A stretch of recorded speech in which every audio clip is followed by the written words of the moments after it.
क्या है कि कलकत्ता बिजनेस का हब है। यहाँ के व्यापारी कलकत्ता जाते हैं मार्केटिंग के लिए। वंदे भारत खुलने से उनको भी सुविधा हुआ, कम समय लगता है, एक्सप्रेस ट्रेन है, ट्रेन में सुविधाएं हैं। अब नया भारत जैसे निर्माण और उसी तरह नए ट्रेन में, एरोप्लेन में, हवाई जहाज़ का, हवाई अड्डों का, रेलवे स्टेशन का जिस तरह से पूरा विस्तारीकरण हो रहा है, सुंदरीकरण हो रहा है, तो जैसे देश हमारा बढ़ रहा है तो हर इंफ्रास्ट्रक्चर को भी मोदी जी साथ में बढ़ा रहे हैं।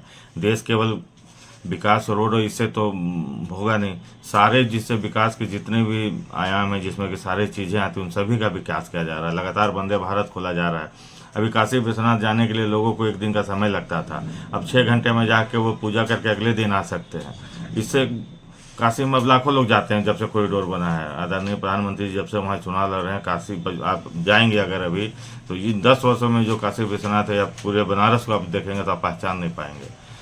रेलवे का जाल तो पहले से ही वहाँ था, और उसका सुंदरीकरण, रिंग रोड, हाई फ्लाईओवर, पूरा मतलब बनारस अपने आप में एक आज अलौकिक दृश्य बन चुका है। लाखों लोग उसी कारण वहाँ जा रहे हैं, पूरे बनारस का व्यवसाय बढ़ा है। लगातार इस तरह का ट्रेन खुलने से, वंदे भारत खुलने से लोगों को जहाँ से भी चलेगा सुविधाएं होंगी। लोग रात भर बसों में सफ़र करते थे, उनको सुविधा होगा कि सुबह जाएंगे 1 बजे पहुँच के उसी दिन पूजा करके निकल सकते हैं। जिनको अब बजट कम है वो जाके सेम डे पूजा करके भी रात के ट्रेन से उधर से वापस आ सकते हैं, उन्हें होटल का खर्चा बचेगा। तो अपने देव के, अपने आराध्य को पूजा करने के लिए भी लोगों को सुविधा मोदी जी ने दिया।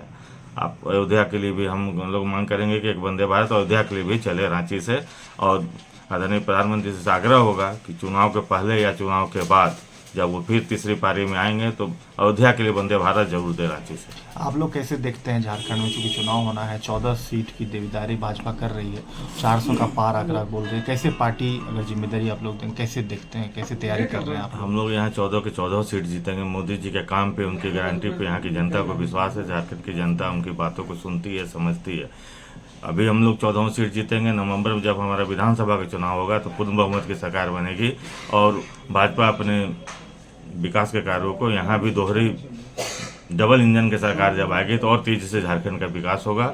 हम झारखंड वासी चाहते हैं कि हम मोदी जी देश का प्रतिनिधित्व करें और यहाँ भी हमारे भाजपा की सरकार हो, जिस कारण कि दोनों विकास की ओर बढ़ सके हमारे झारखंड। कितना लगता है डबल इंजन होना कितना जरूरी है? आप जो कहते हैं बहुत जरूरी है। तालमेल होता है, सामंजस्य होता है। केंद्र सरकार की योजनाओं को सरकार लागू नहीं करती है कि केंद्र सरकार को उसका क्रेडिट चला जाएगा, ये एक विवाद का कारण है। वो यहाँ के जितने मोदी जी को योजनाएं को लोग लटका लटका के चलाते हैं। मोदी जी न किसी से भेदभाव करते हैं न कोई है। कहीं भी भाजपा की सरकार नहीं, वहाँ भी उतना ही वो ध्यान देते हैं। वो देश का विकास चाहते हैं, न कि किसी अपनी सरकार है वहाँ सिर्फ चाहते हैं। पूरा देश के विकास के लोग काम करते हैं, लेकिन दूसरी सरकारें जो रहती है वो उस केंद्र सरकार के कामों को अटकाने का काम करती है। इसलिए डबल इंजन की सरकार जरूरी है, और जब डबल इंजन सरकार झारखंड में बन जाएगी तो झारखंड का विकास आप भी देखेंगे, हम भी देखेंगे। सीए जो लागू हुआ है, लोग दिग्भ्रमित करने की कोशिश कर रहे हैं, कैसे देखते हैं इस फैसला को, कैसे समझाएंगे लोग? अरे हमारे समाज के लोग, हमारे बीच के लोग, वो बहुसंख्यक हैं वहाँ मुस्लिम, वहाँ जो प्रताड़ित हो रहे हैं, जो परेशानी में उन्हें लाया जा रहा है शरणार्थी बना के, तो इसमें परेशानी क्या है? यहाँ के तो किसी को बाहर जाने के लिए नहीं बोला जा रहा है।